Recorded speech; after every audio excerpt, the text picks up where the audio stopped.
필리핀에서 대중교통을 이용했을 때 어떤 사고들이 발생할 수 있는지 그동안에 일어났던 일들을 예시로 해서 알려드리려고 하는데요. 그냥 밋밋하게 얘기하는 것보다는 실질적으로 제가 트라이시클도 타고 택시도 타면서 알려드리는 게 어떨까 해서 이렇게 가방을 메고 마스크를 하고 나섰습니다. 항상 이렇게 모든 곳에 범죄가 있다라고 생각하시는 분들이 계시는데, 우리나라 같은 경우도 여러 상황에 따라서 범죄가 일어날 때가 있잖아요. 그것처럼 필리핀도 방심하게 됐을 경우 일어나는 범죄들이 있습니다. 그 부분이니까 필리핀 전체가 다 그렇다, 필리핀은 모든 것이 그렇다, 이렇게만 바라보지 않으셨으면 좋겠습니다. 트라이시클이 왔어요. 자, 이걸 타고 이제 저는 가해산으로 출발.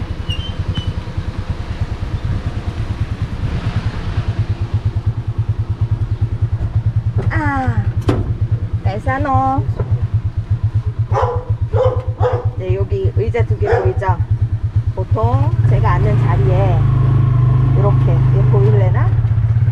자, 여기에 2명이 앉고, 애들까지 있으면 한 3명이 앉고, 그 다음에 여기 앞에 여기 또 1명, 여기 또 1명, 그래서 요 안에 한 5명까지 앉습니다. 세부의 가을 하늘 파랗게, 정말 오래간만에 트라이시클 타네. 필리핀에서 대중교통 이용하실 때 영어가 잘 안 된다고 걱정하시는 분들 계실 텐데요. 보통 이제 외국인들은 워낙 많이 태워봤기 때문에 어느 정도만 얘기를 해도 다 통해요. 목적지 이름만 제대로 얘기하면 되고, 요즘에 또 뭐 인터넷이 워낙 잘 돼 있으니까 구글이라든가 이런 걸로 또 보여주고 하면 되니까. 트라이시클 같은 경우는요, 지금 이 아저씨는 저희 빌리지 전담으로 하시는 아저씨예요. 그렇지만 일부 밖에서 다니는 트라이시클들은 위험할 경우가 가끔 있는데요, 만취 상태에서는 절대 타시지 마세요.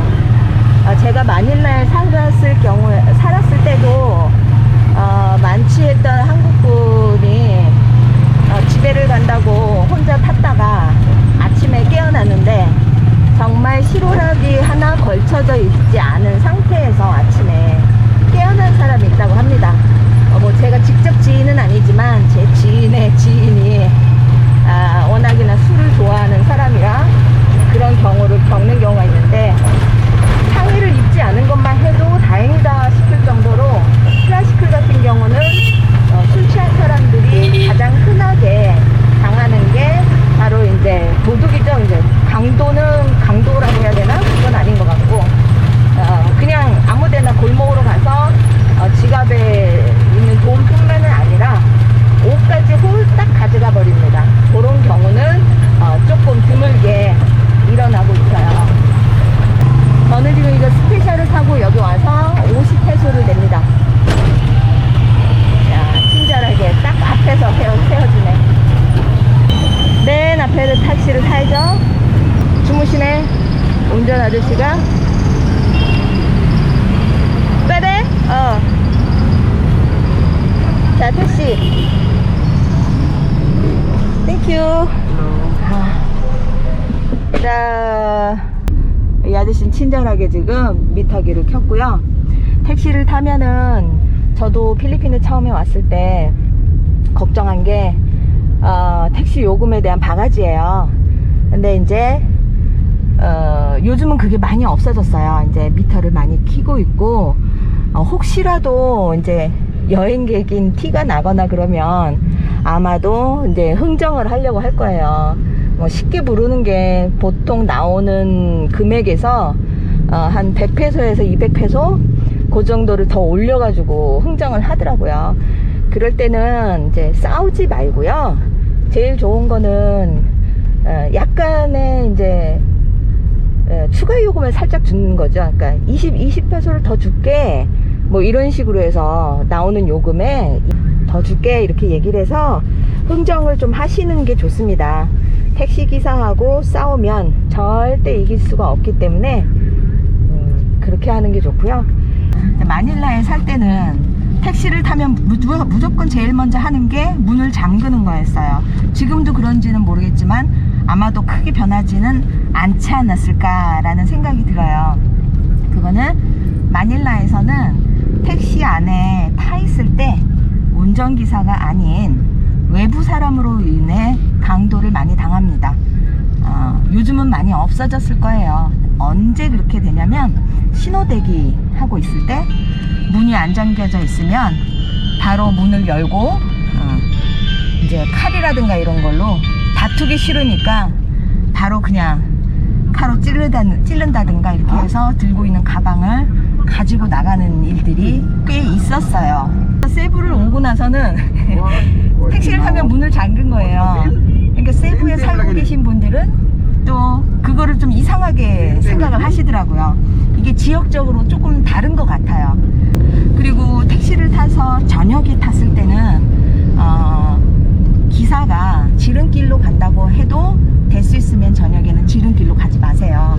일부 저녁에 택시 기사들은 뒷트렁크에 일행이 타고 있는 경우가 있습니다. 그래서 저녁에 특히나 술을 먹었거나 아니면 외국인인 경우는 지름길로 간다고 해서 외길로 빠진 다음에 차를 세우고 일행이 트렁크에서 내려요.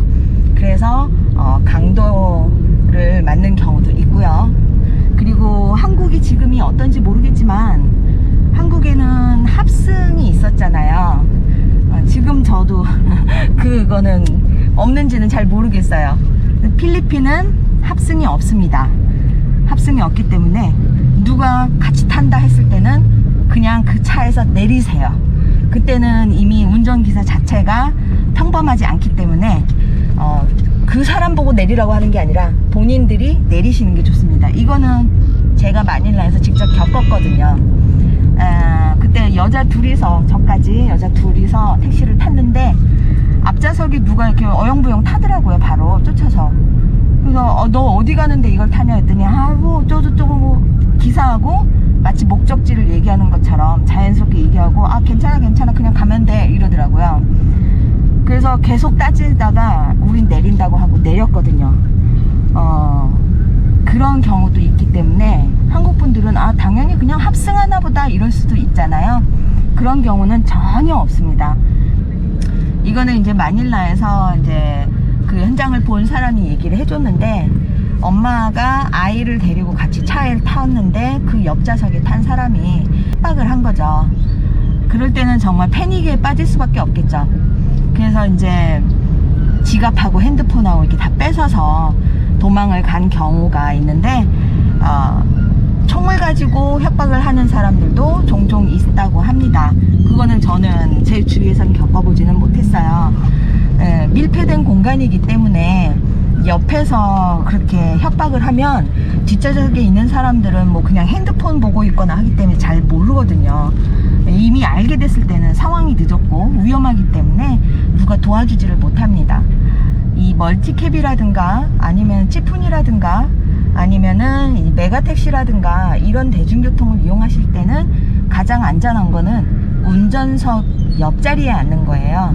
저도 마닐라에서 지프니를 탈 때는 항상 운전석 옆에 앉았었거든요.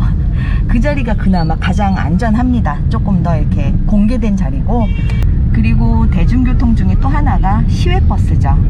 필리핀에 와서 얼마 안 됐을 때, 한 달도 안 됐을 때 겁도 없이 여자 둘이서 시외버스를 타고 민도로라는 섬을 가기 위해서 열심히 2번을 여행을 한 적이 있는데, 시외버스 안전할 때는 굉장히 안전합니다. 근데 가끔 저녁에 산을 통해서 가는 시외버스를 탔을 경우는 조금 조심하시는 게 좋고요.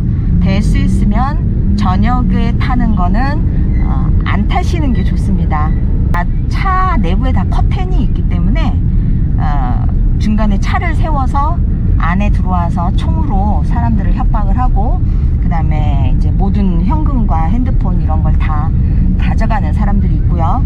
그 다음에 이제 처음부터 아예 같이 탑승하고 가다가 중간에 이제 외진 곳에 갔을 때 일어나서 모든 사람을 위협을 하고 거기서 돈을 훔쳐가는 사람들이 있어요. 저희 미터기도 보이고, 그 다음에 묵주가 보이죠? 택시 타거나 대중교통 운전기사 앞자리 백밀러 보면은 묵주가 항상 달려 있습니다. You video? You video. With it? No problem? No problem. Thank you.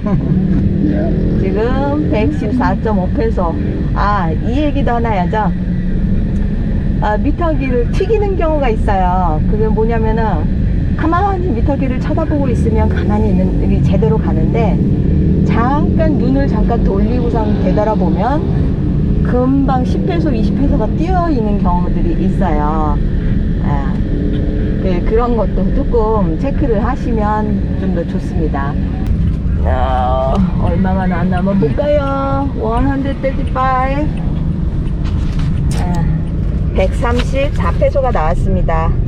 이렇게 134페소가 나왔을 때 그냥 150페소 기사님한테 드리고, 그 다음에 이제 기사님한테 Thank you, keep the change. Thank you. 네, 이제 잔돈은 가지라고 하면 기사님도 굉장히 친절해요. 오케이, 바이바이.